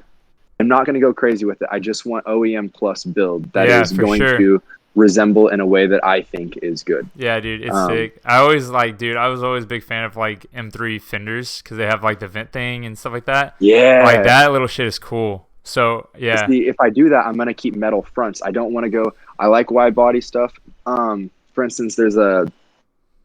Can't think of his actual name. Roland something. He lives in San Antonio. Okay. He has an E46 as well. I just sold him my over fenders that I had got because I was going to do that with M3 fenders. I told him that. He went out and did it, and now everybody loves the look of his car. Yeah. So I'm like, I think I might actually go that route, but I want to get. Ideally, I would love to mold on a metal M3 fender. Yeah. And do that. Hell yeah. I'm kind of scared that for how much money that's going to be, if I was to get hit, You'll fix it. You'll be able to fix it. Kevin's quarter panel has been crushed like 4 times now, and the guy just keeps on like pulling it out, so it's fine, dude. Yeah, my bad. Yeah. No, dude. Like it looks like it never happened, and I wish what we know now that I could like fix my shit too, because I would go back to metal fenders too.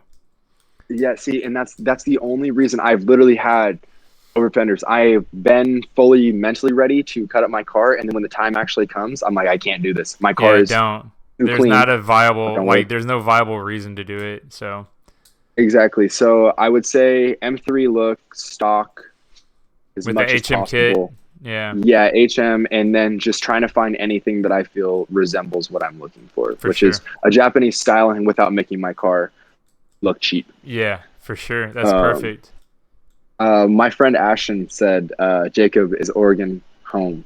And the answer is yes, Oregon will always be home. Yeah, Oregon's home. Yeah, Texas is home now, but Oregon will always be home. Yeah, for sure. Absolutely. Money, no option, dream chassis. Drifting? I would definitely say S13 Sylvia. Damn, really? Yeah. 100%. All right, what's the rundown? Real quick, build parts, go. That is, I can picture the car, but I don't know every part. Yeah, I've never for sure. explored. Yeah, so that's not a good like one. You know what you? Okay, all right, cool, fair enough. Yeah. Ben wants to know how come Jacob be this much of a gangster picking the best color. Hey man, what made you paint it? What made purple the choice?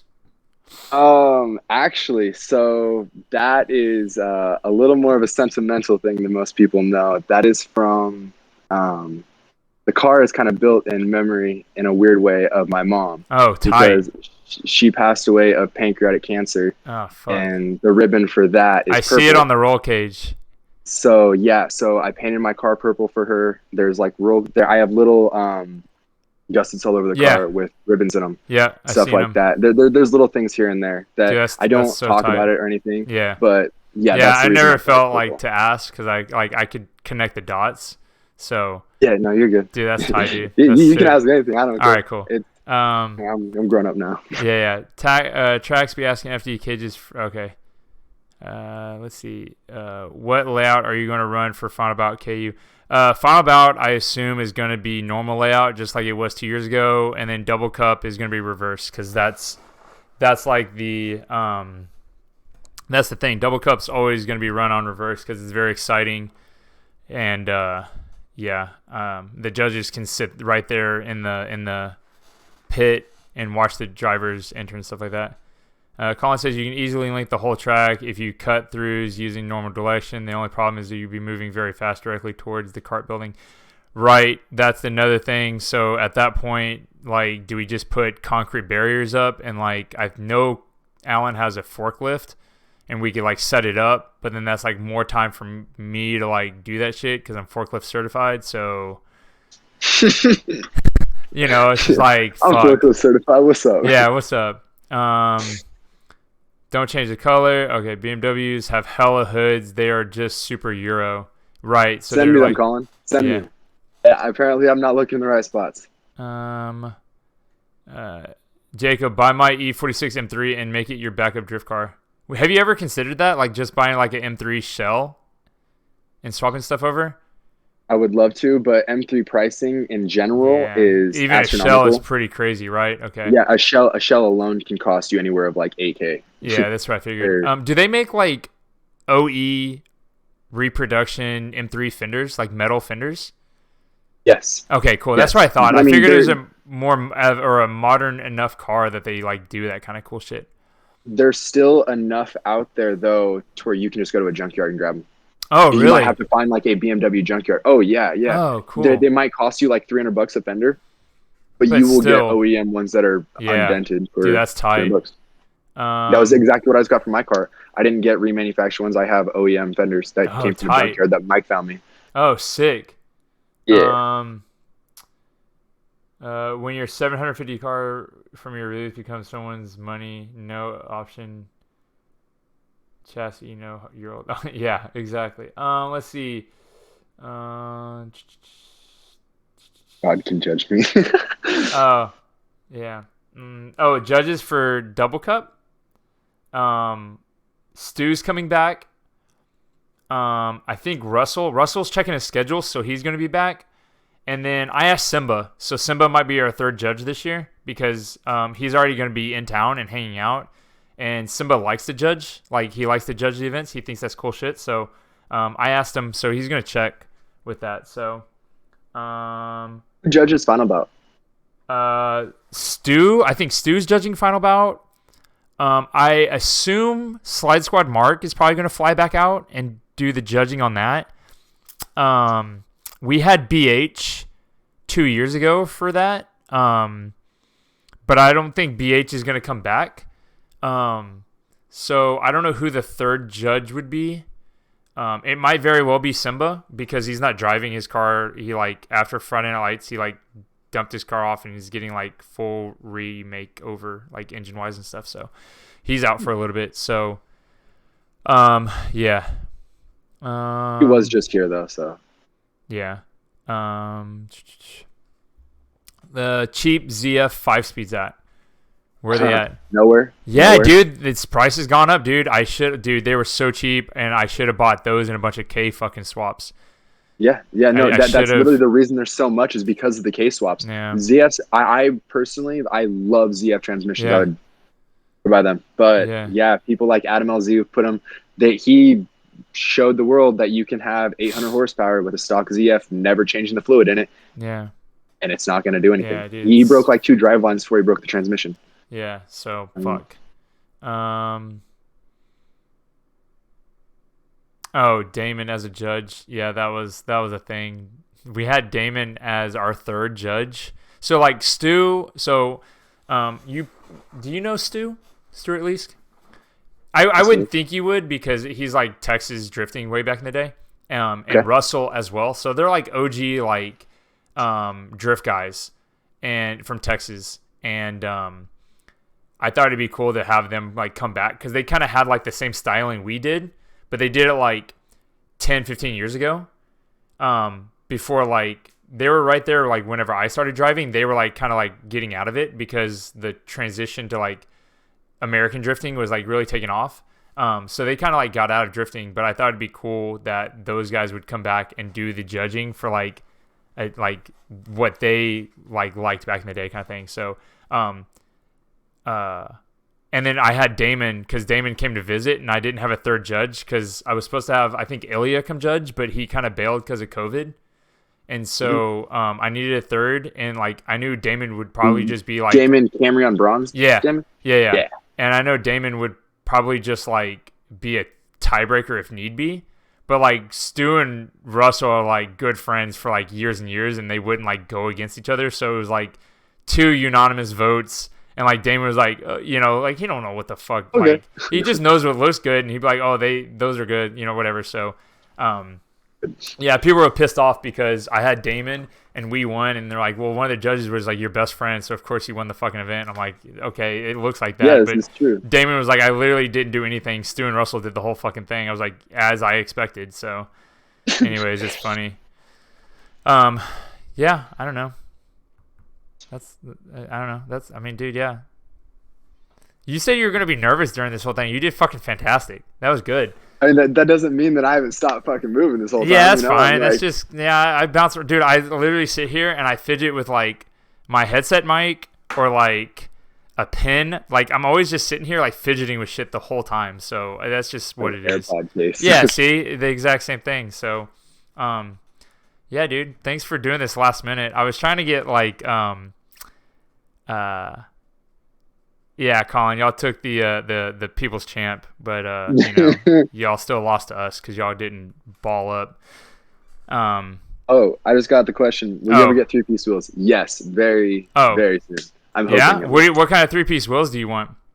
I have ideas of where I want to start out, and then I want to trade up from there. Okay. Currently, right now, Adolfo has a set of. What does he have sitting there right now? He has a set of Serb ones that I think would look really good on my car to start out with. And then I think I could work up from there. But ideally, I would like to get into some Minervas. Okay, cool. Uh-oh. Oh, okay. It's swapping out. Nope, it died. Let's see. Can you hear me still? Yeah, but I can hear myself echo, I think. Oh shit. All right, hold up. Let me switch. Let me switch. Um, I think that Minerva's will be a final look, or at least hopefully in the near future. Yeah, I think so too. So, all right. Well, we're going to call it because your headphones died. Yeah, yeah, yeah. Okay, cool. All right. Well, yeah, again, I appreciate you doing this so last minute because I was trying to get like a 350Z guy for 33 day, but both of them were like busy. I was going to get Tim or fucking Ashton, but they're both busy. So I was like, oh, maybe Jacob will do it because I need to get Jacob on here to talk about like Pacific Northwest and Texas and like the difference and the similarities. So it was like perfect. So, dude, I appreciate you stepping up last minute. So, Yes, always. cool, man. I'm on Jimmy. Hell yeah. All right, dude. Well, I will catch you soon. We got like 2 weeks before we start driving, so we got a lot of prep to do. Hey, Sick. speak for yourself. I'm trying to be ready now. Oh, dude, I got so much work to do. That's why I'm about to I'm about to go back downstairs and do it. So, Dang. Well, sir. yeah. Good. All right, man. You too. Go sleep. We'll All do. right. Night, dude. Bye. Later. All right, chat. Thanks again for hanging out. Oh, maybe I can go to this one. Hold on, let me change. Boom. Now we can like look through cool shit here. And just chit chat. Let's see. Do I have Is this it? No, that's not it. I guess I don't have. Huh. Anyways, yeah, dude. Thanks for stopping by. This was kind of like the last minute. I was kind of half tempted to even just like skip this one because I got a lot of fucking prep to do for Knuckle Up and Final Bout. But yeah, dude, Jacob was like super cool. I'm glad he relocated down here to Tejas, and he has some really good fucking thing. Yeah, I should get some outro music because my voice fucking sucks. Yeah, I don't know. It was cool. Some good points. Oh yeah, Harris, thanks for reminding me. Like, comment, subscribe, use your Twitch Prime so I can use the money to just fund more Knuckle Up stuff. Honestly, that's all I'm going to do with it if there's any money to be used. Yeah, dude. Yeah, I'll donate all the money to the barrier or like dirt or whatever. But yeah, anti-barrier stuff.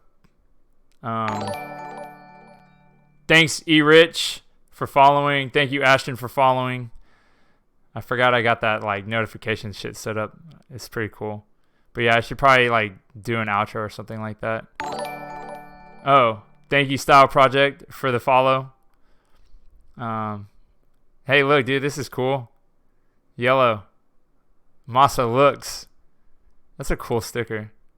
Quarter mile. A motherfucker's fast. Damn, that one's sick. Oh, wow. Damn. I don't think I've ever seen that one before. This car's fire too. Oh, dude, Cole, what's up, man? Nah, dude, you don't have to donate or anything, dude. Not at all. Dude, thank you for the anti-barrier tees. Oh yeah, those in tomorrow, by the way. So those are gonna be done. The pre-order ends tomorrow, so tell your friends. I'll probably share it one more time tomorrow, and then yeah, we'll get the order on so we can get the shirts up, and then probably be able to pick them up.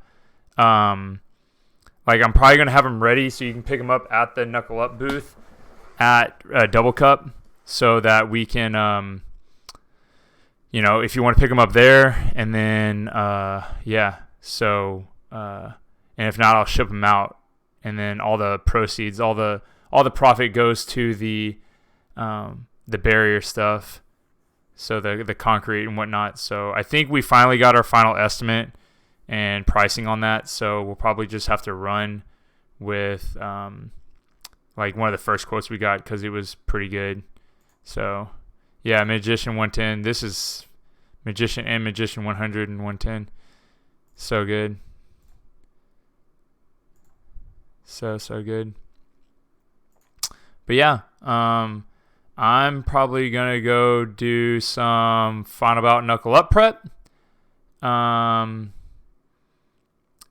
yeah, see what I can get done. So I don't know. I probably won't stream anything for a while, like gaming or anything, probably until the next podcast. So just depending on how shit goes. But yeah, thanks for stopping by. Thank you for all the follows. Appreciate it. I love everybody chiming in. So yeah, I will see you everybody next time. Bye.